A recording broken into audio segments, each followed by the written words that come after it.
Hi నమస్తే welcome to Myra Media. నేను మీ కేవీఆర్. ఆంధ్రప్రదేశ్ అంటే కుల రాజకీయాల అని అందరికీ తెలిసిందే కదా. ఈ నేపథ్యంలో కూటమి సర్కార్ అధికారంలోకి వచ్చి ఇంకా నెక్స్ట్ ఎన్నికలకు ఇంకొక 4 ఏళ్ళు టైం ఉన్న ఈ నేపథ్యంలో రెండు సీమగడ్డల మీద రెండు ప్రాధాన్యమైన కులాలు మీటింగ్ కుల సమ్మేళనం నిర్వహించబోతున్నాయని ఒక తాజా వార్త. ఒకటేమో ఉత్తరాంధ్ర కేంద్రంగా, మరొకటేమో రాయలసీమ కేంద్రంగా. ఉత్తరాంధ్ర కేంద్రంగానేమో కాపుల సమావేశం, రాయలసీమ కేంద్రంగానేమో రెడ్ల సమావేశం. అది కూడా ఒక రోజు గ్యాప్లో నిర్వహిస్తున్నట్టు ఒక సంచలన కథనం వెలుగులోకి వచ్చింది. దాని గురించి డీటెయిల్గా ఎక్స్ప్లెయిన్ చేసే ప్రయత్నం చేస్తా.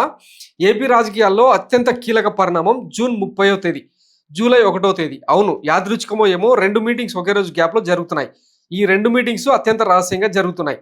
రాజకీయ పార్టీలకు సంబంధం లేదు, ఆయా కుల సంఘాలకు చెందిన కీలకమైన వ్యక్తులు భేటీ అవుతున్నారు. అవును, సీమగడ్డలపై, ఒకటి కోనసీమ గడ్డపై, మరొకటి రాయలసీమ గడ్డపై.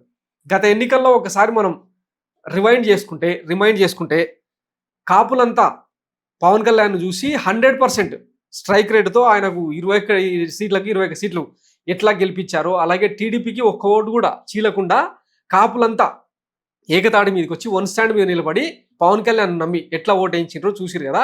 దీని ఫలితంగా జగన్మోహన్ రెడ్డి ప్రభుత్వం కూలిపోయింది. వాస్తవానికి కమ్మ కాపు ఈక్వేషన్ అన్నది చాలా రేర్ కాంబినేషన్ అనమాట. అట్లాంటిది పవన్ కళ్యాణ్ వల్ల ఈ ఈక్వేషన్ కుదిరి అఖండ మెజారిటీ వచ్చింది. సరే, అది పాస్ట్ ఎపిసోడ్. అయితే దానికి విరుగుడుగానా లేకపోతే ఇంకొకటి అన్నది తెలియదు. కానీ ఏలూరు కేంద్రంగా జూన్ 30వ తేదీన, అంటే ఈ నెల 30వ తేదీన కాపు కీలక నేతల సమావేశాన్ని నిర్వహిస్తూ ఉన్నారంట. ఇందులో రాజకీయాలకు అతీతంగా కేవలం కుల నాయకులు మాత్రమే, ఏ పార్టీకి కూడా సంబంధం లేని వ్యక్తులకు ఆహ్వానం పోలేదు. పైగా జనసేనకు చెందిన కీలకమైన కాపు నేతలు ఎవరికి కూడా ఆహ్వానం పంపలేదు అని చెప్పి తెలుస్తూ ఉంది.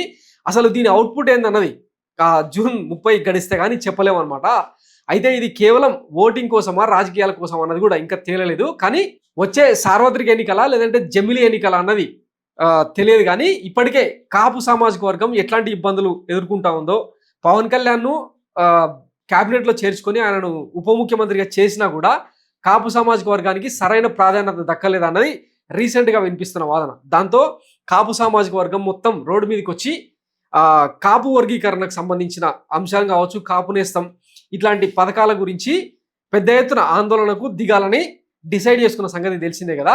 ఎంతసేపు చంద్రబాబు పవన్ కళ్యాణ్ అడ్డం పెట్టి కాపులకు న్యాయం చేసినామని చెప్పి చెప్తున్న ఈక్వేషన్ కూడా తెర మీదకి వచ్చిన నేపథ్యంలో ఈ ఏలూరు కేంద్రంగా జరుగుతున్న కాపుల భేటీ అనేది చాలా కీలకంగా మారింది.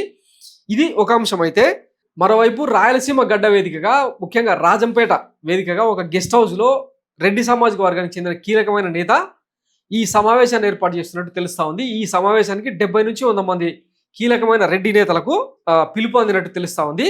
ఇక్కడ కూడా ఏ ఒక్క రాజకీయ పార్టీతో సంబంధం ఉన్న నేతలను ఆహ్వానం పంపలేదని చెప్పి తెలుస్తా ఉన్న సమాచారం అనమాట. ఇది కూడా కంప్లీట్ పర్సనల్ మీటింగ్ అని చెప్పి ఆ రెడ్డి సామాజిక వర్గం నేతల నుంచి తెలుస్తున్న సమాచారం. కేవలం రెడ్డి సామాజిక వర్గంలోని పేద పిల్లల చదువు, ఉద్యోగం, తర్వాత ఉపాధి అవకాశాలు ఇట్లాంటివన్నీ ఈ సమావేశంలో చర్చించాలని చెప్పి ఈ మీటింగ్ పెట్టుకున్నారని తెలుస్తూ ఉంది. అయితే ఈ మీటింగ్ గురించి ఆరాధిస్తే చాలా మందికి చెప్తున్న వాదన ఏంటంటే, ఇదేదో పర్సనల్ మీటింగ్, దీంట్లో అంత విశేషం ఏముంది, అయినా ఇప్పుడు ఎన్నికలు కూడా లేవు కదా అని చెప్పి ఓ రెడ్డి నేత తప్పించుకునే ప్రయత్నం చేసినట్టే. దీనికి సంబంధించి ఇది జూన్ 31వ తేదీన, అంటే జూన్ 30న ఏలూరు కేంద్రంగా కాపు సామాజిక వర్గం నేతల సమావేశం కదా.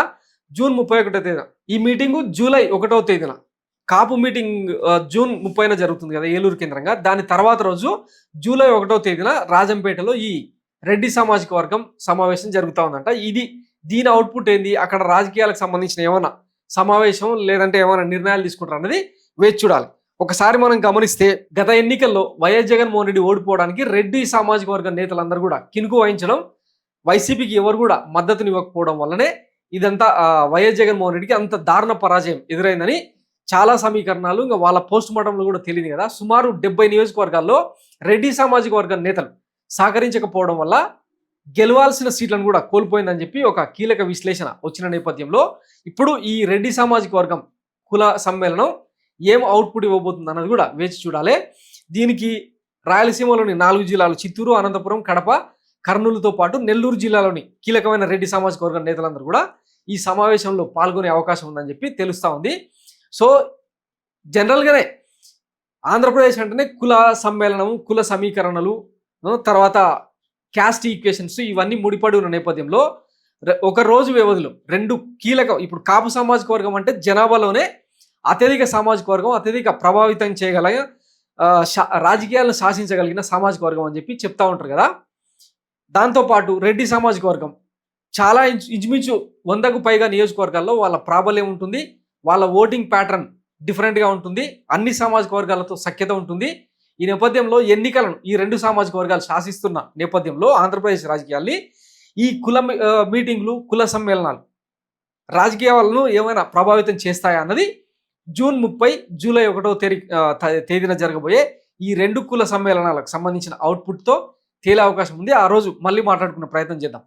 ఇది ఆంధ్రప్రదేశ్ రాజకీయాల్లో అంటే కూటమి సర్కారు ఏడాది తర్వాత అధికారంలోకి వచ్చిన తర్వాత ఇంతటి కీలకమైన రాజకీయ పరిణామాలు చోటు చేసుకుంటా ఉన్న నేపథ్యంలో మరి రాజకీయాల్లో ఏమైనా కుదుపు వచ్చే అవకాశం ఉందా వేచి చూడాలి. ఇప్పటికే రెడ్డి సామాజిక వర్గం నేతలు టార్గెట్గా ఈ కూటమి సర్కారు, ముఖ్యంగా చిన్నబాబు గారు రెడ్ బుక్ రాజ్యాంగాన్ని ఎట్లా రాస్తా ఉన్నారు, కడప కేంద్రంగా అప్పుడెప్పుడో గత ఏడాది ఎన్నికల్లో బాణసంచ కాల్చారని ఇంచుమించు 16 మందిని జైల్లో నూపితే కోర్టు బెయిల్ ఇచ్చింది కదా. అందులో ఒక వ్యక్తికి కళ్ళు పోయినాయని చెప్పి నిన్న సుదర్శన్ రెడ్డి అనే ఒక వ్యక్తిని అరెస్ట్ చేసే ప్రయత్నం చేసింది. సో ఇవన్నీ కూడా ఈ కుల మీటింగ్లలో ఏమైనా చర్చకు వచ్చే అవకాశం ఉందా, అటు పవన్ కళ్యాణ్ వల్ల కాపు సామాజిక వర్గం ఏం కోల్పోయింది అన్నది కూడా ఒక కీలకమైన చర్చనే అన్న నేపథ్యంలో మరి ఏం జరగబోతుంది అన్నది వేచి చూడాలి. కాపు సామాజిక వర్గానికి సంబంధించి ఒక పెద్ద ఆయన 70-75 ఏళ్ల వయసున్న ఒక పెద్ద ఆయన, అంటే గత 4 దశాబ్దాలుగా 5 దశాబ్దాలుగా రాజకీయాలను దగ్గరగా చూస్తున్న వ్యక్తి ఒక సింగిల్ లైన్ కొటేషన్ చెప్పిండు అనమాట. అందుకే అది ఒకసారి మీకు గుర్తు చేసే ప్రయత్నం చేస్తా. వంగవీటి రంగ హత్యతో టీడీపీ ఏదైతే కోల్పోయిందో, అంటే కాపు సామాజిక వర్గాన్ని ఎక్కడైతే దూరం చేసుకుందో దాన్ని చంద్రబాబు పవన్ కళ్యాణ్ రూపంలో రీప్లేస్ చేసుకున్నాడు.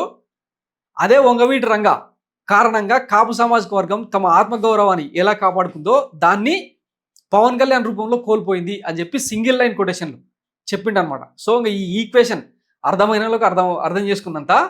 సో ఈ రెండు కుల సమ్మేళనాలు, ఒకవైపు కాపు సామాజిక వర్గం, మరోవైపు రెడ్డి సామాజిక వర్గం పోలరైజ్ అవుతుందా అన్న చర్చ కూడా తెర మీదకి వస్తున్న నేపథ్యంలో రాజకీయాలు ఎటువైపు దారితీస్తాయో వేచి చూద్దాం. దీనికి సంబంధించిన రెగ్యులర్ అప్డేట్స్ మళ్ళీ ఏమైనా కనిపిస్తే వినిపిస్తే మీకు చెప్పే ప్రయత్నం చేస్తా. Thanks for watching Myra Media. నేను మీ కేవీఆర్. Thank you.